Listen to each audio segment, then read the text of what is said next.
I stood there in the kitchen, my hands gripping the edge of the counter so hard my knuckles turned white, feeling like the air had been sucked out of the room. Celia sat at the table, sipping her tea like nothing was wrong, her voice calm and steady as she dropped the bomb. "It's just family at Caleb's graduation," she said, not even looking up from her cup. "It's less awkward if you don't come." Less awkward? For who? I wanted to yell, to flip the table, to demand an explanation, but my throat tightened, and all I could do was stare at her.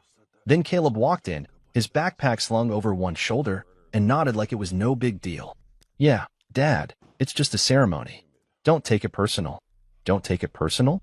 How do you not take that personal?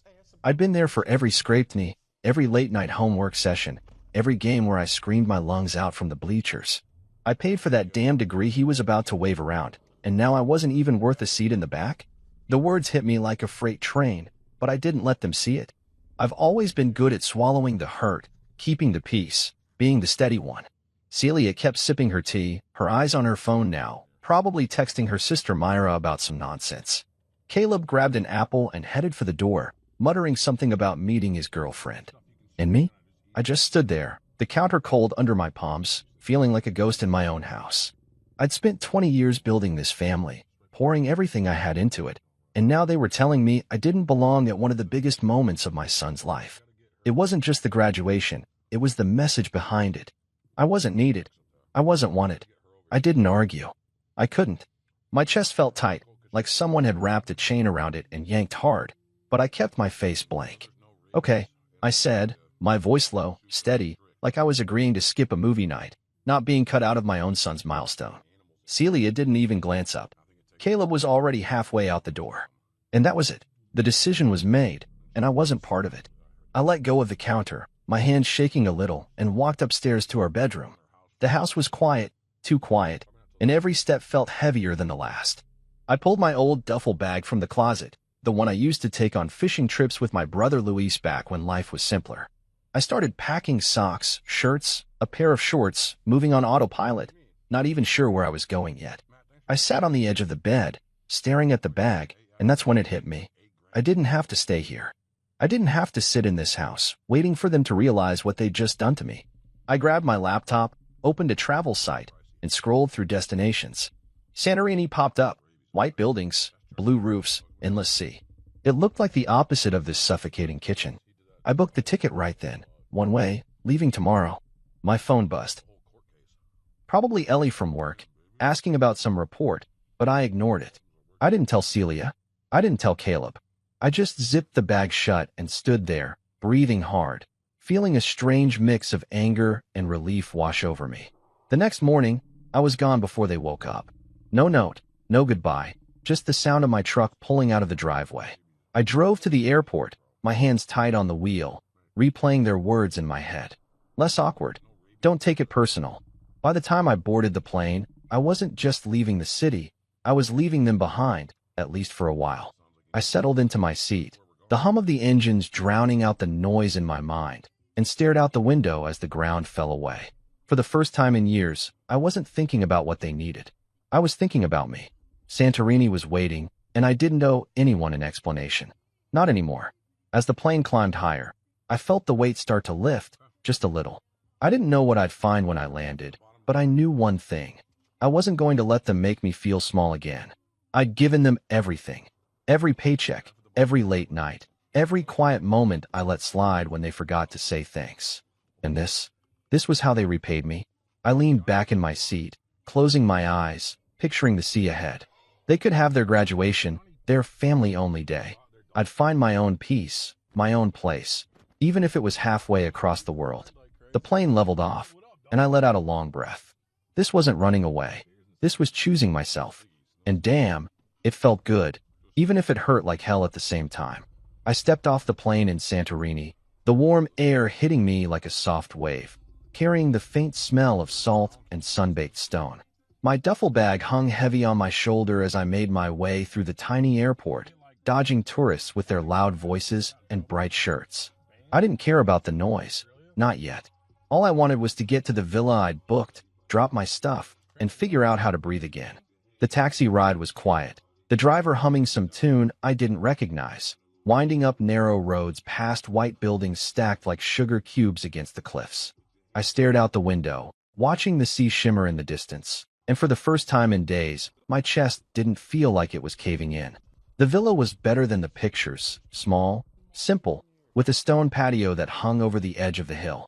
The sea stretched out below, endless and blue, sparkling under the afternoon sun.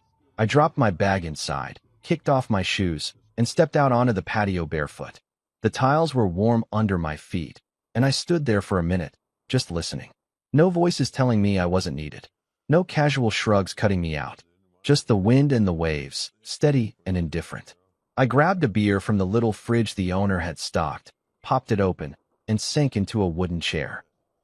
My feet went up on the railing, the cold bottle sweating in my hand, and I let out a long, slow breath. This was it. This was mine. I pulled out my phone, not to check for messages, but to take a picture. The sea, my feet, the beer. Simple.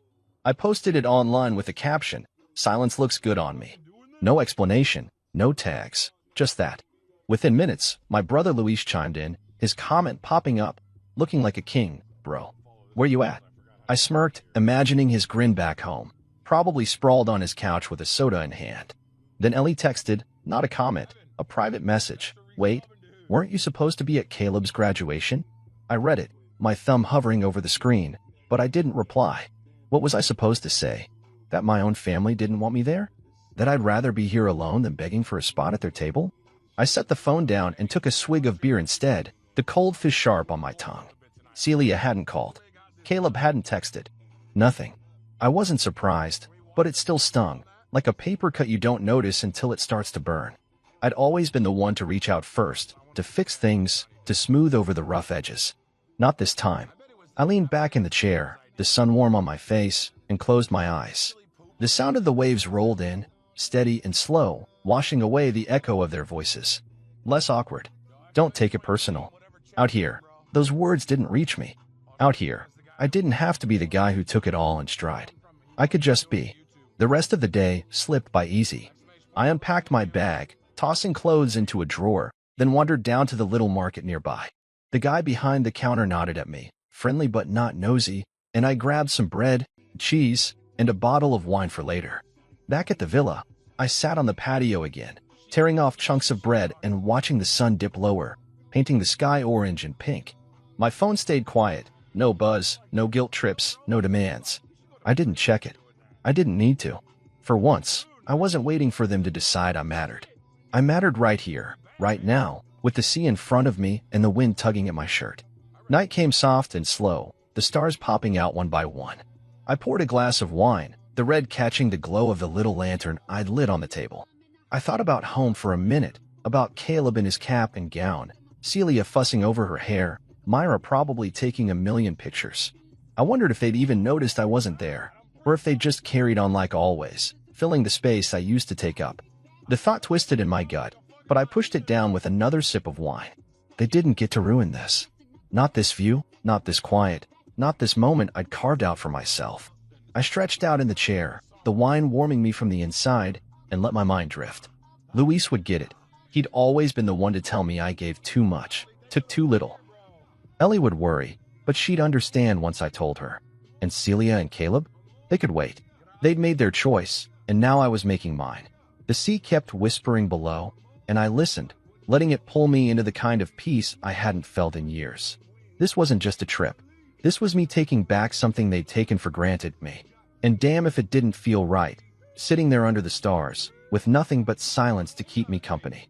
I woke up on the third day in Santorini with the sun spilling through the open window, a soft breeze tugging at the curtains. The villa was still quiet, the kind of quiet that settles into your bones and makes you wonder how you ever lived without it. I rolled out of bed, my bare feet hitting the cool stone floor, and shuffled to the kitchen to make coffee.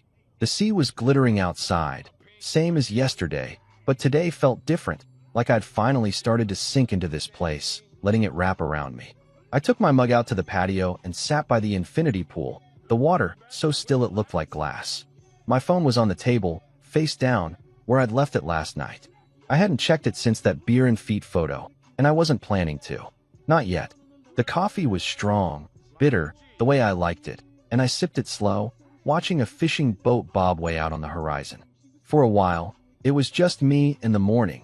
No voices, no demands, no sting of being told I didn't fit. I stretched my legs out, feeling the sun warm my skin, and thought about staying here forever. Maybe I could sell the house, quit the job, live off bread and fish until the money ran out. It was a stupid idea, but it made me smile, picturing Celia's face if I told her I wasn't coming back.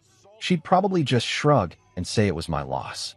Caleb might not even notice until he needed a ride somewhere. I was halfway through my coffee when the phone buzzed.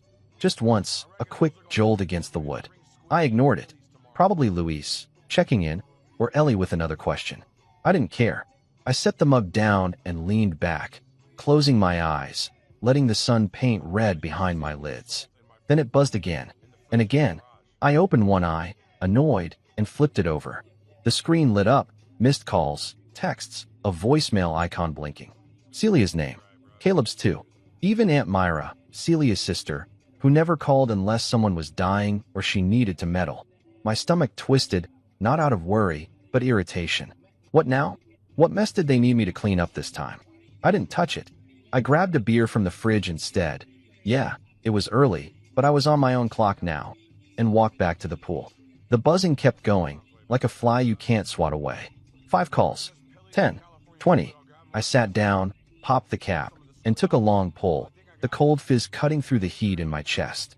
The screen kept flashing, names stacking up, but I didn't answer. I didn't listen to the voicemails either. Whatever it wasn't my problem. Not today. I'd spent years jumping when they called, fixing what they broke, smoothing over their fights. Not this time. Let them figure it out. I leaned back in the chair, the beer bottle sweating in my hand, and watched the sea instead. The waves were picking up, rolling in slow and steady, crashing against the rocks below. My phone buzzed again. Celia, probably leaving another message, her voice sharp and clipped like always. I could almost hear it without listening. Malcolm, where are you? This isn't funny. Or Caleb, mumbling some half-baked excuse. Dad, something happened. Call me back. I didn't care. I took another sip, the bottle cool against my lips, and let the sound of the water drown out the noise in my head. By noon, it was a storm. 125 missed calls, the number climbing every time I glanced at the screen. Texts too, piling up like leaves in a gutter. Malcolm, answer me. Dad, please. It's urgent. Call us. Urgent for who? I set the phone down again, harder this time, and walked to the edge of the patio, staring out at the cliffs. The white buildings glowed under the sun, the blue roofs sharp against the sky. It was beautiful, peaceful, everything home wasn't. I didn't owe them anything, not an explanation, not a rescue, not a damn thing. They made it clear I wasn't part of their big day. Why should I run back now? I finished the beer and grabbed another, settling by the pool with my feet dangling in the water. The cold bit at my toes, sharp and real, pulling me back to the moment. The buzzing slowed down eventually, like they'd tired themselves out, but I knew it wasn't over. They'd try again later, louder, angrier. I didn't care. I kicked my feet in the water, watching the ripples spread, and thought about how good it felt to not be needed. For years, I'd been the one holding it all together, paying bills, calming fights, driving Caleb to practice when Celia couldn't be bothered. And what did I get? A casual, don't come over tea and an apple. The sun climbed higher, burning off the last of the morning haze, and I stayed there, beer in hand, letting the day roll over me. I wasn't mad anymore, not like I was in the kitchen, gripping that counter. I was just done. Done waiting, done chasing, done being the guy they only noticed when they needed something. My phone buzzed one more time, Myra again, and I flipped it face down, the screen dark against the table. Whatever was happening back home, it could wait. I had the sea, the sun, and this quiet I'd fought too long to find. They could keep their chaos. I was staying right here. I was sitting on the patio, the sun dipping low over the sea, painting the sky in streaks of orange and gold, when my phone rang again. It had been quiet for a couple hours, the buzzing finally dying down after that morning storm of calls. I'd spent the day by the pool, letting the heat soak into my skin, sipping water now instead of beer, feeling lighter than I had in years. The sea was calm, the air soft, and I was starting to think maybe they'd given up until the screen lit up with Luis's name. My brother. I hesitated, my thumb hovering over the button. Luis wasn't like the others. He wouldn't guilt me or beg me to fix something. He'd just want to talk. I picked up. Yo, Malcolm. His voice came through loud, laughing already, like he'd been waiting to tell me something good. You picked the best week to disappear, bro. I'm telling you, you missed a show.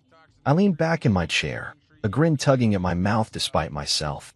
Luis had a way of making anything sound like a story worth hearing. What happened? I asked, keeping my tone light, even though part of me braced for the mess I'd dodged. He laughed again, harder this time, and I could picture him wiping his eyes, sprawled on his beat-up couch back home. Caleb's graduation? Total disaster. You're gonna love this. He started spilling it all, his words fast and sharp, like he couldn't wait to get it out. The ceremony went fine, he said. Caleb got his diploma. Celia clapped too loud. Myra took a million blurry pictures. But the real chaos hit at the brunch after, some fancy place Celia picked to show off. Caleb's girlfriend, ex-girlfriend now, I guess, stood up in the middle of it, right there in front of the whole family, and called him out. She had receipts, man, Luis said, still chuckling. Text messages, pictures, everything. Said he'd been cheating on her for months with some girl from his econ class. Dropped it like a bomb and walked out. I sat up straighter, the grin fading into something else, shock, maybe, or just disbelief. I could see it in my head, Celia's face going red, her fork frozen halfway to her mouth, trying to laugh it off like it was a joke. Caleb probably turned white, then red, then stormed out, because that's what he does when he's cornered. Luis kept going, painting the scene. Celia tried to play it cool. You know how she is. Oh, young love. These things happen. But everyone was staring. Myra started crying into her napkin, saying something about family unity. And Caleb? He flipped a chair on his way out. Gone. Didn't even take his plate. I let out a low whistle, leaning forward now, my elbows on my knees. A chair, I said, and Luis laughed again. Yeah, man, a chair. It was like a soap opera. I stared out at the sea, the last of the sunlight glinting off the waves, and tried to picture it. Part of me wanted to laugh. Serves them right. After all that family-only nonsense. But part of me just felt tired. Tired for them. Tired of them. And get this, Luis said, his voice dropping like he was saving the best for last. The whole time, they kept looking around, like you were gonna walk in and save the day.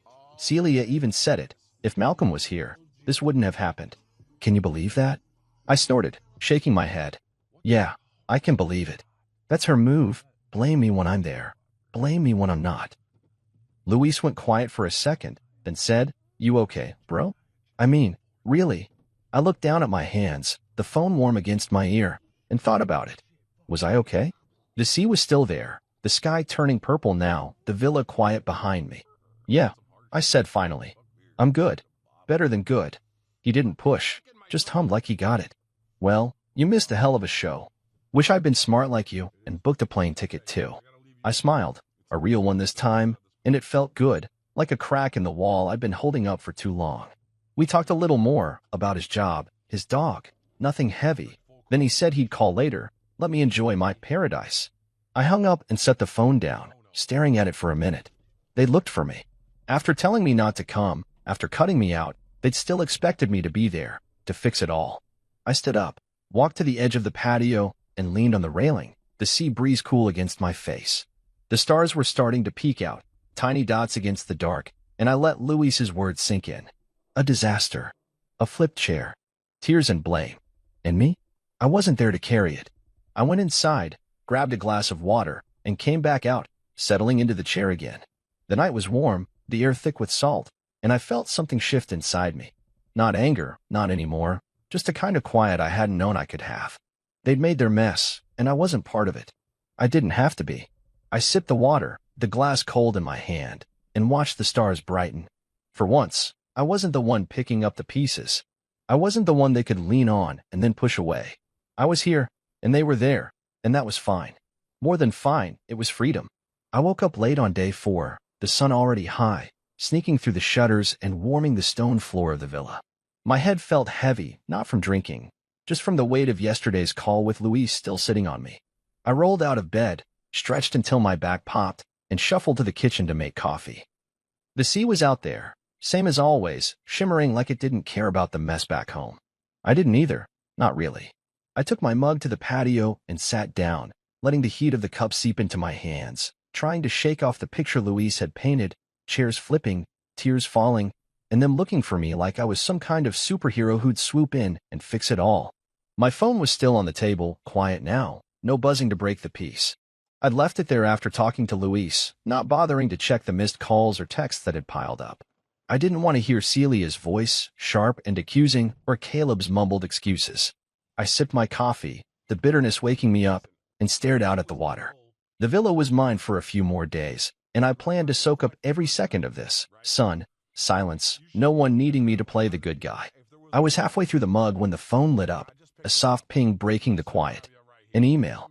I glanced at it, Celia's name in bold. My stomach tightened, but I didn't open it right away. I finished my coffee first, slow and deliberate, like I was proving something to myself. When I finally tapped the screen, her words were short, cold, classic Celia. You've made your point. Come home. That was it. No sorry, no explanation. Just her telling me what to do like I was a kid who'd stormed off after a tantrum. I read it again, my jaw clenching, and set the phone down hard enough to make the table rattle.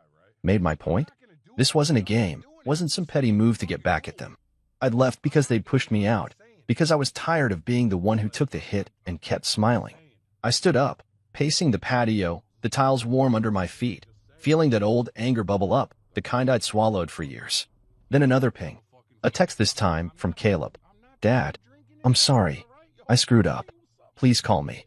I stopped pacing, staring at the words, my thumb hovering over the reply button. Sorry. He was sorry now, after the graduation, after the girlfriend drama, after letting his mom tell me I didn't belong. I could hear his voice in my head, low and hesitant, the way he sounded when he knew he'd messed up but didn't know how to fix it. Part of me wanted to call him, to hear him out, to be the dad who always made it right. But I didn't. I dropped the phone back on the table and walked to the edge of the patio, gripping the railing, the sea stretching out below like it could wash all this away. I wasn't ready, not for Celia's orders, not for Caleb's guilt. I needed more time, more space, more of this quiet I'd found. I grabbed my shoes and a bottle of water, deciding to hike instead of sitting here stewing. The trail started just down the road, winding up the cliffs, and I set out, the sun hot on my shoulders, the air thick with the smell of salt and dry grass. My legs burned as I climbed, but it felt good, real, solid, something I could control. I passed a few other hikers, nodding hello, but kept going, higher and higher, until I reached a spot where the whole island spread out below me. White houses, blue roofs, the sea endless and bright. I sat on a rock, catching my breath, and let my mind wander. I thought about all the times they'd forgotten me, not big things, just the little ones that piled up. My birthday last year, when Celia said she was too tired to cook and Caleb didn't even call. The rides I gave him to school, to practice, to friends' houses, no thanks, just a wave as he ran off. The nights I stayed late at work so he could have that tuition, so Celia could keep her nice car. I'd never asked for much, just a nod, a word, something to show it mattered. And then they'd sat there in the kitchen, casual as anything, telling me to stay home while they celebrated. I wiped sweat off my forehead, the sun climbing higher, and felt that ache in my chest again, not sharp now, just dull, heavy. The hike back down was slower, my knees complaining, but my head was clearer. I stopped at the market, grabbed some bread and olives, and headed back to the villa. The phone was still there, glowing with their words, but I didn't touch it. I ate on the patio instead, tearing off chunks of bread, popping olives in my mouth, watching the sea turn gold as the sun started to sink. Caleb's sorry kept echoing in my head, but it wasn't enough, not yet. I'd spent too long being the one who forgave first, who let it go, who kept the peace. This time, they'd have to wait. Night fell, the stars coming out slow, and I poured a glass of wine, sitting there with my feet up. The air was cooler now, the quiet deeper, and I let it settle over me. They could call, they could text, they could email all they wanted. I wasn't running back, not to Celia's demands, not to Caleb's mess. I took a sip, the wine sharp and smooth, and felt something like strength growing inside me. This wasn't about punishing them. It was about me finally seeing what I was worth. And out here, with the sea and the stars, I was starting to believe it. I woke up on day 5 with the sun already creeping over the cliffs, the light soft and golden through the villa's open window. My body felt stiff from yesterday's hike, but my mind was calmer, like the sea had smoothed out some of the rough edges overnight. I made coffee, same as always, and took it out to the patio, letting the warmth of the mug settle into my hands. The phone sat there, untouched since Caleb's text and Celia's email, but I didn't look at it. Today wasn't about them. Today, I wanted something different, something new. I finished my coffee, grabbed my sandals, and decided to head down to the black sand beach I'd seen on the map. No plan, just a walk, a change of scenery. The path to the beach was steep, winding through dry shrubs and rocky patches, the air thick with salt as I got closer. My legs ached a little, but I kept going, the sound of waves growing louder until the sand came into view. Dark, almost black, stretching out under the sun. It wasn't crowded, just a few people scattered around, some lounging, some wading in the shallow water. I kicked off my sandals, the sand hot under my feet, and walked toward the edge, letting the waves lap at my toes. The water was cold, a sharp contrast to the heat, and I stood there for a while, breathing it in, feeling the ground solid beneath me. I was about to sit down, maybe dig out the book I'd stuffed in my pocket, when I noticed her, a woman, maybe late 40s, sitting alone under a striped umbrella a few yards away. She had a notebook in her lap, a pen moving fast across the page, her dark hair tied back loose. Something about her caught my eye, not loud, not flashy, just easy, like she belonged there. I didn't stare, just glanced, but then she looked up, caught me looking, and smiled. Not a big smile, just a quick one, friendly. I nodded back, feeling a little dumb, and turned to the water again, figuring that was it. Beautiful, isn't it? Her voice came a minute later, soft but clear, with a hint of an accent, French, maybe Spanish. I turned, surprised, and saw she'd set her notebook down, leaning forward a bit. Yeah, I said, walking closer, not sure why but not stopping either. Never seen sand like this before. She nodded, patting the sand next to her umbrella. It's volcanic. Sit, if you want. I don't bite. I hesitated, then shrugged and sat, the sand warmed through my shorts. Up close, she had lines around her eyes, the kind that come from laughing or squinting at the sun, and a calmness I hadn't felt in anyone in a long time. Her name was Sabine. She told me, half French, half Spanish, a travel writer who'd been bouncing around islands for months. I'm here for the quiet, she said, pouring wine from a small bottle into 2 plastic cups, handing me one without asking. I took it, the red catching the light, and sipped. It was warm, sharp, better than I expected. Me too, I said, and she tilted her head, like she was waiting for more but wouldn't push. I didn't give her the whole story, not yet.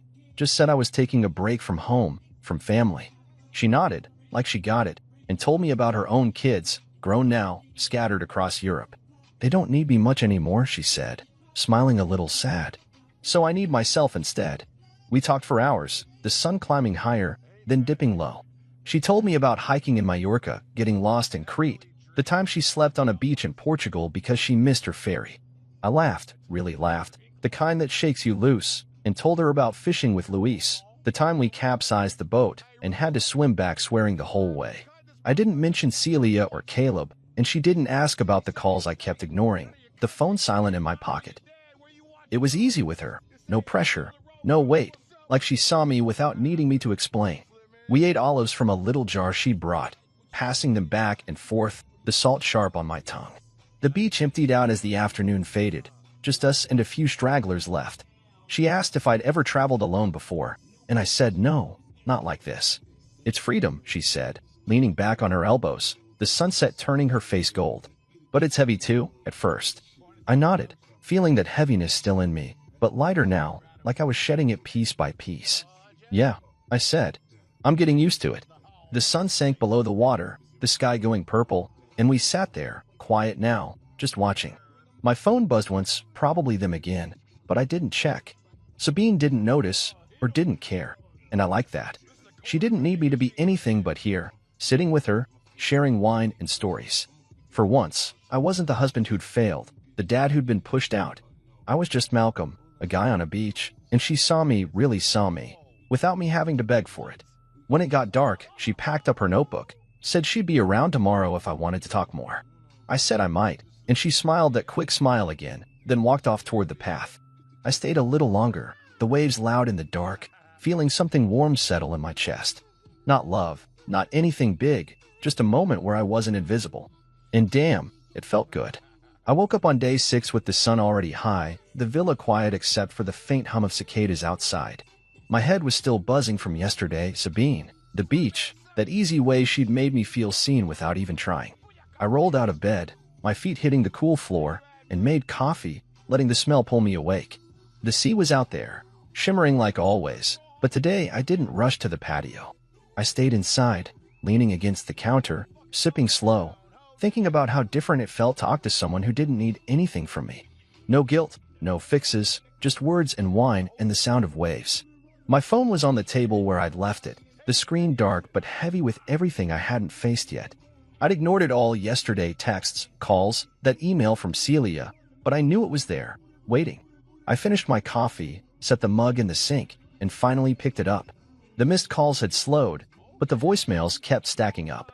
I scrolled through, seeing Celia's name, Caleb's, Myra's, even one from Luis I hadn't answered. I didn't want to listen, not really, but something pulled at me, curiosity, maybe, or just the old habit of checking in. I tapped Celia's latest one, dated last night, and hit play. Her voice came through sharp, the way it always did when she was mad but trying to sound calm. Malcolm, if you were there, Caleb wouldn't have snapped like that. We needed you, and you just left. This has gone on long enough. The message cut off, abrupt, like she'd hung up before she could say more. I stood there, staring at the phone, my jaw tight, feeling that familiar twist in my gut. Needed me? They needed me when it fell apart, but not when it mattered. Not when they told me to stay home. Not when they picked who got to sit at that table. I deleted the voicemail, my thumb pressing harder than it needed to, and tossed the phone back on the table. I walked out to the patio, the sun warm on my face, and leaned on the railing, looking down at the sea. Needed me. The words kept circling, digging in. For years, I'd been the one they leaned on. The steady hand, the quiet fixer, the guy who didn't ask for much but gave everything. I'd driven Caleb to school when he missed the bus, sat through Celia's rants about her sister, paid bills late so they could have what they wanted. I'd been the backdrop to their lives, there but not really seen, holding it all together while they moved on without me. And now, when it all went wrong, it was my fault for not being there to catch them? I grabbed a chair, dragged it to the edge of the patio, and sat down hard, my hands clenched in my lap. The sea rolled in below, steady and slow, and I let my mind run back through it all. The times I'd stayed silent when Celia snapped at me, telling myself it wasn't worth the fight. The nights I'd waited up for Caleb, only to get a text saying he was crashing at a friend's. The way they'd looked right through me in that kitchen, like I was just part of the furniture, not a man who'd built this family with his own hands. I'd thought that was my job, to be there, to take it, to keep things smooth. But what did I get? A casual "don't come," and a voicemail blaming me for their mess. I stood up, pacing now, the tiles hot under my feet.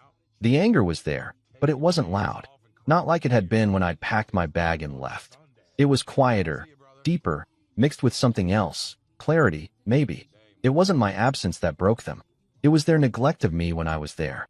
They'd taken me for granted, assumed I'd always be around to pick up the pieces, and now that I wasn't, they didn't know what to do. I stopped pacing, leaning on the railing again, and let out a long breath. The sea kept moving, indifferent, and I felt a weight lift, just a little, but enough. I went inside, grabbed the bottle of wine Sabine had left me, a spare she'd pressed into my hand with a grin, and poured a glass. The red glowed in the sunlight streaming through the window, and I took it back to the patio, settling into the chair. I deleted Celia's voicemail from my mind too, sipping slow, letting the taste ground me. She could blame me all she wanted. Caleb could sulk. Myra could cry into her phone. It didn't change the truth. I wasn't their crutch anymore. I'd spent too long being the backdrop, the shadow they only noticed when the lights went out. Not now. The wine was smooth, warm in my chest, and I watched the stars start to peek out, one by one. Sabine's words from yesterday floated back. Freedom, heavy at first, but worth it. She was right. This wasn't about them anymore. It was about me, about seeing myself the way she'd seen me yesterday, just a guy, not a fix, not a failure. I finished the glass, set it down, and leaned back, the night settling over me. No regret, no second-guessing. They'd figure it out, or they wouldn't. Either way, I was done waiting in the wings. I was here, under these stars, and for once, that was enough. I woke up on day 7 with the sun already burning through the curtains, the air thick and warm in the villa. My head felt clear, lighter than it had in days, like that glass of wine last night had washed away some of the junk I'd been carrying. I stretched, my back cracking, and shuffled to the kitchen to make coffee, the routine grounding me. The sea was out there, sparkling under the morning light, and I took my mug to the patio, settling into my usual spot. My phone was still on the table, quiet since I'd deleted Celia's voicemail, but I knew it wouldn't stay that way. They'd call again. They always did when they realized I wasn't running back. I sipped my coffee, letting the bitterness wake me up, and waited. Sure enough, mid-morning, it buzzed Luis this time. I picked up, leaning back in my chair, the sea breeze tugging at my shirt. "Hey, bro," he said, his voice easy but with an edge, like he had news. "You still kicking it in paradise?" I smiled, picturing him sprawled on his couch, probably scratching that mud of his behind the ears. "Yeah," I said. "Still here. What's up?" He let out a low whistle, the kind he used when something big was brewing. "Man, it's falling apart over here. You sure you don't want to come play hero?" I snorted, setting my mug down. "Pretty sure. Tell me." He laid it out, piece by piece, like he was reading a script. Caleb hadn't gone home after the graduation mess, been crashing at a friend's place, dodging Celia's calls, blaming everyone for what went down. "Kid's a wreck," Luis said. "Keep saying it's his fault, then her fault, then your fault for not being there to stop it." I rolled my eyes, staring out at the water. "My fault. Of course." Luis kept going. "Celia had packed a bag and moved in with Myra, saying she needed space from the house from the drama. She's been calling you nonstop, you know," he said. "Thinks you're punishing her." I didn't say anything, just let the words sit, heavy but not surprising. Then he dropped the last bit. "Myra had left me a voicemail too, when I hadn't listened to yet. She's all weepy," Luis said, mimicking her high-pitched whine. "Malcolm, you were always the balance. We need you back. Like you're some glue holding their crazy together." I laughed, short and sharp, shaking my head. The balance. Funny how they only saw that now, after telling me to stay away. Luis went quiet for a second, then asked, "You good, man? I mean, really?" I looked out at the sea, the waves rolling in slow, and nodded, even though he couldn't see it. "Yeah," I said. "I'm good. Let him crack." We talked a little more, about his job, the dog, how he'd dodged Myra's calls too, then hung up. I set the phone down and stood, stretching my arms over my head, feeling the sun on my skin. Cracks in the castle, huh?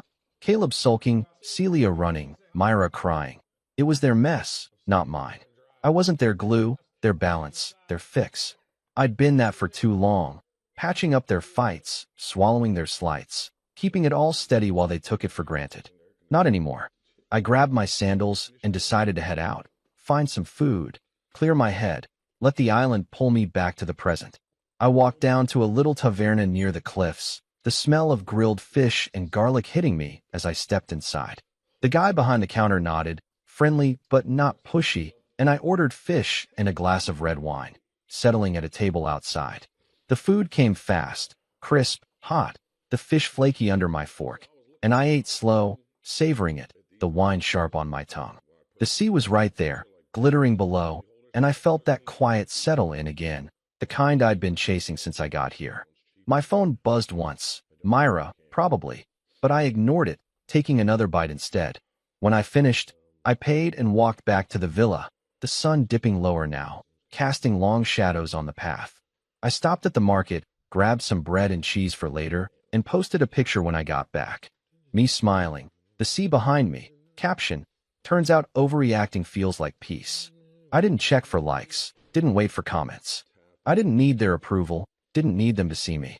I poured another glass of wine and sat on the patio, the night creeping in, the stars popping out slow. Luis's words stuck with me. Cracks in the castle. They were falling apart without me, but it wasn't my job to hold them up anymore. I sipped the wine, the glass cool in my hand, and let my mind drift.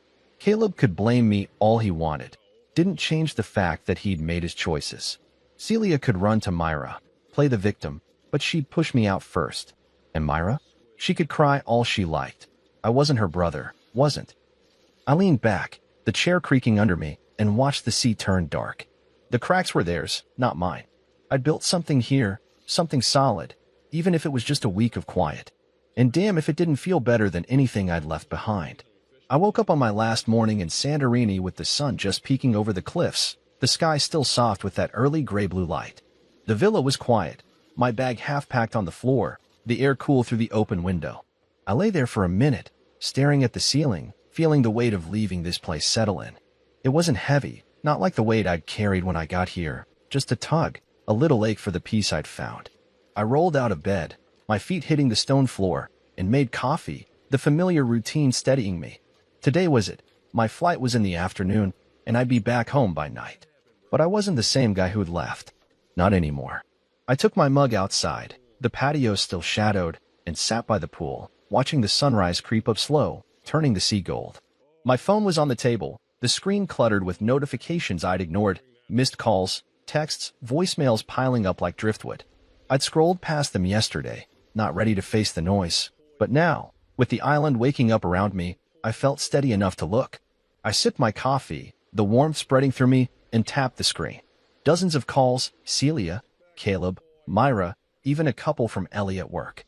I skipped most of them, not interested in more guilt or blame, but one caught my eye. A voicemail from Caleb, left late last night. No text to go with it, just the little icon blinking. I hesitated, my thumb hovering, then hit play. His voice came through, low and rough, not the usual mumble. "Dad," he said, pausing like he wasn't sure how to start. "I really messed up. I know I did. Not just the graduation, all of it. I miss you, Dad." Another pause, a shaky breath. "I'm not making excuses. I miss you." The message ended, short and raw, and I sat there, staring at the phone, my coffee forgotten in my hand. "No, sorry. No, call me. Just that. I miss you." It hit me harder than I expected, ache blooming in my chest, not sharp, just deep. I set the phone down and leaned back, watching the sun climb higher, the light spilling over the cliffs. "I miss you." Simple words, but they stirred something, memories of Caleb as a kid, climbing into my lap after a bad day, asking me to fix his bike, grinning when I cheered at his games. I'd been his rock back then, the guy he ran to, and somewhere along the way, that had faded. He'd grown up, pulled away, let Celia's words drown mine out. But this was him reaching back, maybe not all the way, but enough to crack the wall I'd built. I didn't want to run home, didn't want to fix it all, not yet. But I felt it, that pull, that old love I'd buried under the hurt. I stood up, walked to the edge of the patio, and leaned on the railing, the sea breeze cool against my face. The island stretched out below, white houses glowing, the water endless and bright. I'd shed so much here, anger, guilt, the need to be their anchor. But Caleb's voice stayed with me, quiet and real, and I knew I couldn't leave it hanging. Not like this.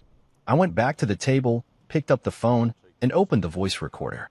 My hands were steady, my voice low when I started. "Caleb," I said, pausing to find the words. "I heard you. I'm glad you called, but I'm not coming back to fix this for you. When you're ready to talk like a man, not a victim, not a kid, call me. I'll be there." I stopped, hit send, and powered off the phone, the screen going dark. I finished my coffee, the mug cold now, and started packing the rest of my stuff, shirts, sandals, the little jar of olives Sabine had left me. The villa felt smaller now, like it was letting me go, and I moved slow, folding clothes, zipping the bag shut. I took one last walk around the patio, the sun warm on my shoulders, and stood at the edge, breathing it in. This place had given me something: clarity, strength, a chance to see myself without them defining me. Caleb's call didn't change that. It just reminded me there was still something worth saving, if he'd meet me halfway. I grabbed my bag, locked the villa, and headed to the taxi waiting down the road. The driver nodded, tossing my duffel in the back, and we wound through the cliffs toward the airport. I watched the sea fade behind me, the white buildings shrinking, and felt lighter than I had in years. Not free, not completely. There was still home, still them, but lighter. I'd left a piece of myself here, the part that waited, that begged to be seen. What I was taking back was different, stronger, sure, mine.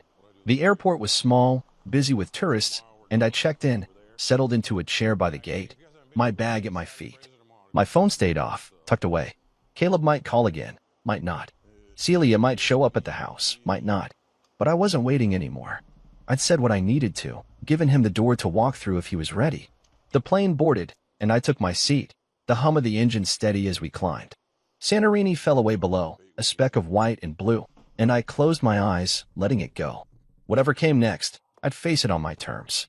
I stepped off the plane late that night, the air cool and sharp after Santorini's warmth. My duffel bag slung over my shoulder as I shuffled through the airport. The hum of people, tired voices, rolling suitcases felt louder than I remembered, but I kept my head down, moving steady toward the parking lot where I'd left my truck.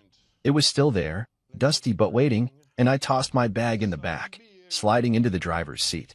The engine rumbled to life, familiar and rough, and I pulled out, the city lights blurring past as I headed home. I didn't know what I'd find there. Celia, Caleb, an empty house, but for once, I wasn't bracing for it. I was just driving. The house came into view after 20 minutes, dark and quiet, no lights in the windows. I parked, grabbed my bag, and walked up the steps, the key cold in my hand. The door creaked open, and I stepped inside, flipping the switch.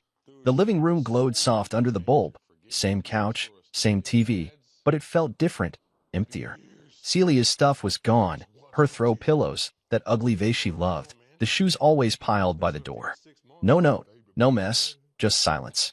I stood there, letting it sink in, and realized it didn't hit me like I thought it would. It felt clean, like the air after a storm. She'd left, and I was okay with it. I dropped my bag by the stairs and walked through the house, checking rooms out of habit. The kitchen was bare, no dishes in the sink, no tea bags on the counter. Caleb's room was the same, bed unmade, but his backpack and clothes were missing.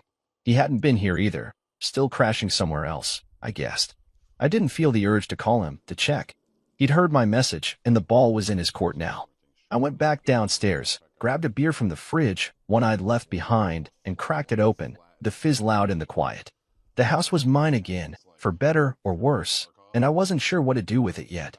I took the beer to the living room, sat on the couch, and stared at the blank TV. My suit for the graduation was still hanging in the closet. I bought it months ago, black and crisp, thinking I'd stand proud when Caleb walked the stage. I didn't need it now. I got up, pulled it out, and ran my hand over the fabric. It felt heavy, like a promise I'd made to myself that they'd broken. I didn't want it sitting there, a reminder of what didn't happen. I folded it into a box, added the tie, and set it by the door. Donation, maybe, or trash. Either way, it wasn't mine anymore. The next morning, I woke up slow, the house still quiet, the sun filtering through the blinds. I made coffee, strong and black, and drank it at the kitchen table, feeling the space around me. It wasn't lonely, not yet, just different. I pulled out my phone, powered it on for the first time since Santorini, and watched the notifications roll in. Text from Ellie, asking if I was back. A couple from Luis, checking in. Nothing from Celia, nothing from Caleb. I texted Ellie I was home, told Luis I'd call later, and left it at that. I didn't dig through the old stuff, didn't listen to voicemails. I was done chasing their voices. I needed something to do, something mine, so I looked up a hiking club online, local, weekends, nothing fancy. I signed up, no hesitation, picturing trails and fresh air, a way to keep moving. Back in Santorini, I'd felt alive on those cliffs, and I wanted that here too. I spent the day cleaning, wiping counters, tossing old junk, making the house feel less like theirs and more like mine. By evening, I was tired, my hands gritty, but it felt good, like I was carving out a space I'd lost somewhere along the way. That night, I cooked dinner, steak, simple, seared in a pan with salt and pepper. I lit a candle, one Celia had left behind, and set it on the table, the flame flickering soft. I ate alone, the steak hot and juicy, the beer cold in my hand, and didn't mind the quiet. It wasn't empty, it was full, full of me. I didn't need their noise, their chaos, to feel whole. I finished, washed the plate, and sat back on the couch, the candle still burning low. The house creaked, settling, and I let my mind drift, not to them, but to what came next. Caleb might call, might show up with that look in his eyes, ready to talk like I'd asked. I'd listen, if he did, but I wouldn't beg for it. Celia might come back, might not. I didn't care either way. She'd made her choice, and I'd made mine. I wasn't waiting anymore, wasn't holding my breath for them to see me. Santorini had shown me I didn't need to. I'd been the backdrop too long, fading into their story, but now I was the whole damn thing, front and center. No apologies. I blew out the candle, the smoke curling up, and headed to bed, the stairs creaking under my feet. The man who'd left this house a week ago was gone, angry, invisible, waiting. The man who came back was different, steadier, sure, alive. I climbed into bed, the sheets cool, and closed my eyes, the quiet wrapping around me. Whatever came tomorrow, I'd face it as me, not their shadow. And that was enough.